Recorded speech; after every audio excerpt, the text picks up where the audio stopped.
Assalamu alaikum. Today we are going to discuss community health nursing FLP. First of all, we have five questions. Question number 1, type of housing. हमारे पास 5 types हैं housing की: condominiums, detach, town, duplex, triplex and semi detached. Condominiums में हमारे पास आती हैं जैसे कि बिल्डिंग्स होती हैं हमारे पास एक स्पेसिफिक स्पेस पे फ्लोर बने होते हैं, जैसे कि कराची में जो फ्लैट सिस्टम है वो कॉन्डोमिनियम्स में आता है हमारे पास. देन डिटैच्ड है, ये एक सेपरेट हाउस को हम डिटैच्ड हाउस कहते हैं. डिटैच्ड और टाउन हाउसेस एक दूसरे से मिलते जुलते हैं, लेकिन टाउन हाउसेस जो है वो स्पेसिफिकली सिटी के हाउसेस होते हैं और उनमें एक स्टोरी जो है वो एटलीस्ट ऊपर बनी होती है, मीन्स के double storey houses. Duplex and triplex houses होते हैं जो कि 2 या 3 हाउसेस जो हैं वो इकट्ठे बने हों अगर और एक ही स्ट्रक्चर पर बने हो तो उनको हम डुप्लेक्स एंड ट्रिप्लेक्स कहते हैं, लेकिन उनकी जो एंट्रेंस है वो सेपरेट होती है. और सेमी डिटैच्ड हाउसेस वो होते हैं जो कि जैसे कि सोसाइटीज़ जो हमारी आजकल बनी हुई हैं वो सेमी डिटैच्ड हाउसेस हैं. Next we have steps in conducting home visits. Home visits conduct करने में जो हम स्टेप्स लेते हैं वो आपने प्री विज़िट, विज़िट और टर्मिनेशन फ़ेज़ नहीं लेना. आपने ये वाले स्टेप्स लेने हैं कि पहले पेशेंट को हम जाके ग्रीट करते हैं, अपने आप को इंट्रोड्यूस कराना है, आपने पर्पस बताना है कि आप यहाँ पे विज़िट क्यों करें. उसके बाद आपने पेशेंट की ऑब्जर्वेशन करनी है, उसकी हेल्थ नीड्स को जो है वो डिटरमाइन करना है और अपने गोल सेट करने हैं. उसके बाद आपने क्या करना है कि जो पेशेंट को नर्सिंग केयर की नीड है आपने वो प्रोवाइड करनी है, जो जो उसको हेल्थ टीचिंग्स की ज़रूरत है आपने वो देनी है, और जो जो इमरजेंसी अगर है तो वो आपने इमरजेंसी केयर प्रोवाइड करनी है, वरना जिस भी पर्पज़ के लिए या जिस भी नर्सिंग केयर के लिए आप गए हैं आपने वो देनी है. उसके बाद आपने उनका पूरा प्रॉपर डाटा रिकॉर्ड करना है, ऑब्जर्वेशन और जितना भी आपने केयर दी है वो सारी आपने रिकॉर्डेड फॉर्म में भी लिखनी है. और उसके बाद आपने उनको लास्ट पॉइंट पे दोबारा से रिटर्न विज़िट मींस के फॉलोअप जो है उसके लिए आपने उनसे अपॉइंटमेंट लेनी है. नेक्स्ट हमारे पास है 5 प्रिंसिपल्स ऑफ पीएचसी. यही 5 हमारे पास पास्ट पेपर्स में भी बहुत दफ़ा आए हैं. Social equity, nation wide coverage. Social equity है कि जिसको जितनी ज़रूरत है आपने उसको उतना ही प्रोवाइड करना है, ना कि ज़्यादा ना कम. और नेशन वाइड कवरेज में हम ये करते हैं कि हर किसी के लिए अवेलेबल होनी चाहिए, इतनी अवेलेबिलिटी रिसोर्सेज की होनी चाहिए. उसके बाद मैन पावर डेवलपमेंट है कि डिफरेंट सेक्टर्स जो हैं वो मिलके जब काम करते हैं तो उसको हम मैन पावर डेवलपमेंट कहते हैं. जैसे कि यहाँ पे आप देख सकते हैं कि agriculture, animal husbandry, food industry, education, housing, public works, ये सब जब मिलके काम करेंगे तो एक बेहतर कम्युनिटी जो है वो डेवलप हो सकती है.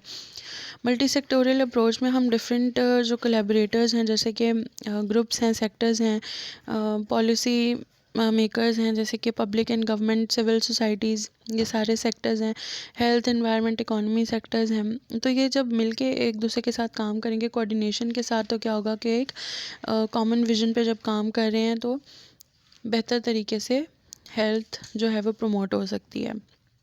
लास्ट में हमारे पास है कम्युनिटी इन्वॉल्वमेंट एंड पार्टिसिपेशन. जब हमारी कम्युनिटी ही हमारे साथ पार्टिसिपेट नहीं कर रही होगी तो हम किसी भी तरह से हेल्थ को प्रमोट नहीं कर सकते. तो कम्युनिटी की पार्टिसिपेशन और उनकी इन्वॉल्वमेंट बहुत ज़्यादा ज़रूरी है. Next we have methods of food preservation. अब फूड प्रिजर्वेशन में हमारे पास काफ़ी सारे मेथड्स हैं, उनको एक्सप्लेन करने की ज़रूरत नहीं है, वहाँ पे सिंपली लिखा हुआ था कि आपने सिर्फ बताना है कि कौन से मेथड्स हैं. So just name them. जैसे कि हमारे पास है pickling, salting, Canning, drawing, fermentation, radiation, freezing and उसके अलावा हमारे पास केमिकल्स वगैरह आ जाते हैं. ठीक है, पैस्चराइजेशन आ जाता है. तो ये सारे प्रोसेसेस हैं जिनसे हम फूड प्रिजर्व कर सकते हैं. Lastly we have purification of water on large scale. इसमें हम देखते हैं कि हमें किस लेवल तक या किस क्वालिटी तक वाटर जो है वो ट्रीट करना है, उस हिसाब से हम इनको लार्ज स्केल और स्मॉल स्केल पे ट्रीट करते हैं. तो लार्ज स्केल पे वी हैव 3 स्टेप्स जो कि थोड़े से लॉन्ग हैं, लेकिन आप इसको शॉर्ट करके लिखना चाहें तो आप लिख सकते हैं. Storage, filtration and disinfection. Storage में बेसिकली क्या होता है कि physical, chemical and biological method, 3 storage methods आते हैं. बारी बारी इनको हम रखते हैं. फ़िज़िकल मेथड हम 24 आवर्स के लिए करते हैं, जिसमें कि वाटर जो है वो एक स्पेसिफिक एरिया में जो है वो रखा जाता है, स्टोर किया जाता है, ताकि उसकी जितनी भी सस्पेंडेड इम्प्योरिटीज़ वगैरह हैं, वो जो पार्टिकल्स दिख रहे होते हैं वो बैठ जाते हैं ग्रेविटी के ज़रिए। फिर केमिकल मेथड आता है जिसमें एरोबिक बैक्टीरिया जो है वो ख़ुद को ऑक्सीडाइज कर रहा होता है।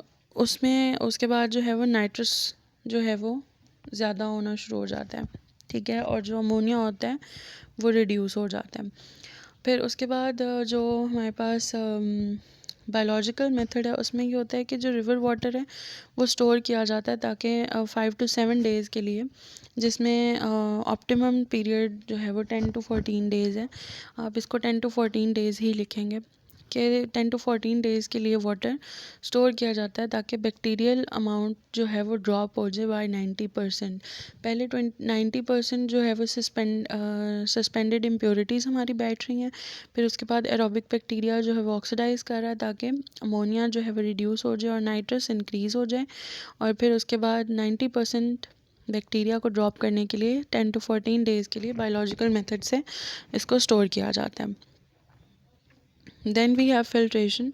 99% बैक्टीरिया फिल्ट्रेशन से रिमूव हो जाते हैं, जिसमें स्लो सैंड और रैपिड सैंड फिल्टर्स आते हैं। स्लो सैंड, रैपिड सैंड के यही सिमिलर इनका है कि रॉ वाटर होता है, bed of sand, graded sand है, ग्रेवल है, ड्रेनेज सिस्टम है और फिल्टर कंट्रोल वाल्व्स हैं।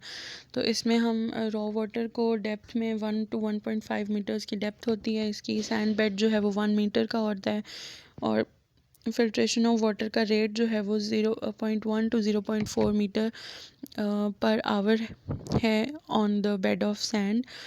उसके अलावा ये इनकी पूरी वैल्यूज़ दी हुई हैं कि रॉ वाटर इस कंसिस्टेंसी में, इस अमाउंट में होता है सारा।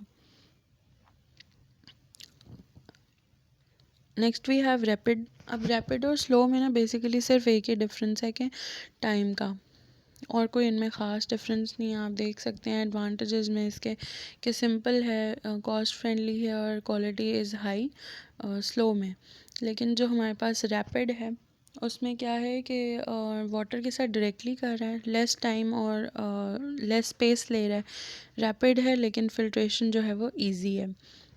उसके बाद हमारे पास आता है डिसइंफेक्शन। डिसइंफेक्शन में हमारे पास आता है क्लोरीनेशन। हमने क्लोरीन ऐड करनी होती है।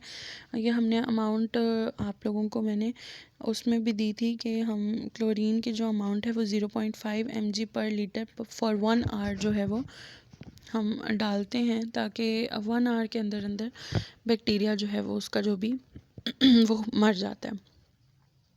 उसके बाद जो हमारे पास क्लोरीन है वो pH 7 पे बेस्ट एक्ट कर रही होती है।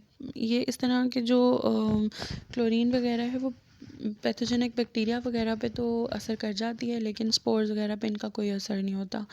इसके अलावा जब क्लोरीन ऐड की जाती है वाटर में तो क्या होता है कि वो दो चीज़ों में डिवाइड मतलब आगे ख़ुद को फॉर्म कर लेती है, hypochlorous acid and hydrochloric acid. Hydrochloric acid ख़ुद को न्यूट्रलाइज कर लेता है वाटर के साथ, लेकिन जो हाइपोक्लोरस एसिड है वो एक स्ट्रॉन्ग डिसइंफेक्टेंट है जो कि आगे हाइड्रोक्लोराइड आयंस और हाइड्रोजन में डिवाइड हो जाता है।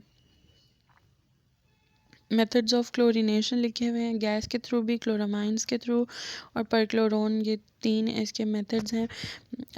इनको लिखने की ज़रूरत नहीं है, आप लिखना चाहें तो आप लिख सकते हैं। ये थी हमारी FLP की डिस्कशन। इसके अलावा कोई भी क्वेश्चन हो तो आप मुझसे डायरेक्टली पूछ सकते हैं। Thank you.